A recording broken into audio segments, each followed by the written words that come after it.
Atuh.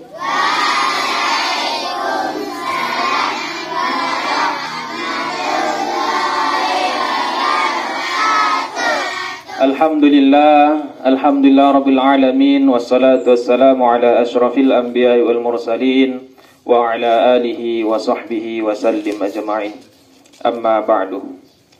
Puji syukur kehadirat Allah Subhanahu wa taala yang masih melimpahkan kepada kita rahmat dan karunia-Nya, nikmat kesehatan, nikmat kesempatan, sehingga di pagi yang cerah ini kita masih bisa berhadir di sekolah kita tercinta ini untuk melaksanakan proses pembelajaran sebagaimana biasa. Kemudian tak lupa kita bersalawat kepada Rasulullah sallallahu alaihi wasallam yang kita harapkan syafaatnya nanti di yaumil akhir dengan lafaz Allahumma salli wa sallim ala sayyidina Muhammad wa ala ali sayyidina Muhammad. Yang saya hormati Ibu Kepala Sekolah SD Negeri 136 Hutatonga, yang saya hormati Bapak Ibu Guru yang setiap harinya memberikan ilmu kepada anak didik Bapak semua. Kemudian anak-anak didik kami dari kelas 1 sampai kelas 6 yang Bapak banggakan. Pagi ini Bapak akan mewakili Dewan Guru untuk menyampaikan sepatah dua patah kata sebagai amanat yang harus kita ingat di dalam pikiran kita, kemudian nantinya kita amalkan dalam kehidupan kita sehari-hari. Sebelumnya, apa kabar semuanya? Baik. Udah lama nggak nampak Bapak kan? Rindu nggak?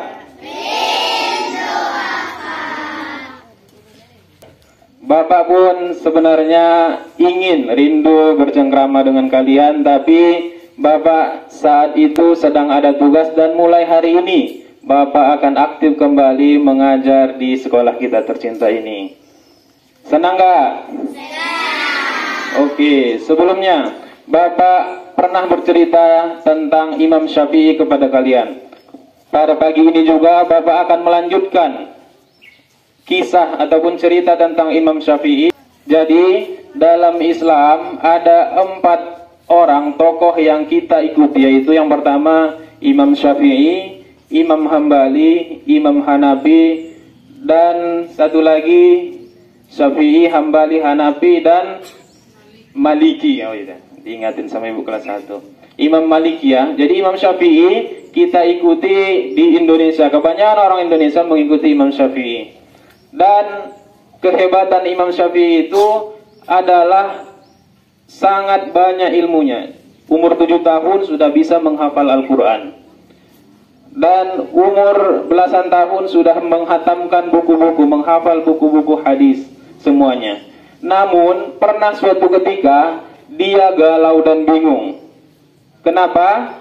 Karena menurut dia ilmu yang dia pelajari tidak pernah masuk ke dalam otaknya. Dan dia pun bertanya kepada gurunya. Nama gurunya adalah Imam Waqi'. Dia datang mendatangi gurunya Imam Waqi'. Hai guruku, kenapa ilmu yang aku pelajari tidak pernah masuk ke dalam otakku? Itu pertanyaannya. Kalian kelas 1 sampai kelas 6 pernah nggak merasakan hal yang sama seperti itu? Ilmu yang kalian hafal, ilmu yang kalian pelajari tidak masuk ke dalam pikiran kalian. Pernah atau tidak? Imam Syafi'i yang umur 7 tahun sudah bisa menghafal Al-Quran, belasan tahun sudah bisa menghafal ribuan hadis, pernah juga merasakan hal itu. Jadi apa kata gurunya, apa nasihat gurunya? Katanya sederhana, al-ilmu nur wa nurullah la yuhda lil as. Artinya ilmu itu cahaya dan cahaya tidak masuk kepada orang yang berbuat maksiat. Itu pesannya, singkat sekali.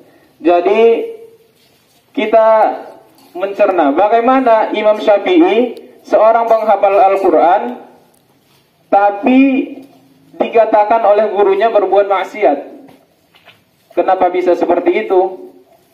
Jadi ada banyak sekali maksiat-maksiat itu. Arti maksiat adalah meninggalkan yang disuruh Allah. Itu definisi sederhana dari maksiat, yaitu tidak melakukan perintah Allah. Imam Syafi'i, sholat atau tidak? Pastinya sholatnya tidak tinggal. Kalian hari ini sholatnya tinggal atau tidak? Bapak yakin kebanyakan masih tinggal. Masih dari mungkin 100 orang, hanya beberapa orang yang sholatnya tinggal, yang sholatnya 5 waktu. Itu bagian dari maksiat. Jadi kalau kalian bertanya, kenapa ilmu yang saya pelajari tidak pernah masuk ke dalam otak saya? Salah satu jawabannya karena kita lupa melakukan perintah Allah yang pertama, yaitu sholat. Sholat 5 waktu. Jadi saran Bapak, kalau kalian ingin mudah menghafal, mudah mencerna ilmu yang disampaikan guru, lakukan sholat 5 waktu. Dan ini yang Bapak baca di sana, ini sudah semakin aktif. Sholat subuh berjamaah di masjid diutamakan setiap hari Minggu. Jadi semuanya nanti dari kelas 1, mungkin kelas 1 tidak diwajibkan, tapi kelas 6, 5, 4, 3 itu diharuskan sholat berjamaah setiap Minggu pagi di masjid. Sudah terlaksana atau belum? Sudah kan? Alhamdulillah.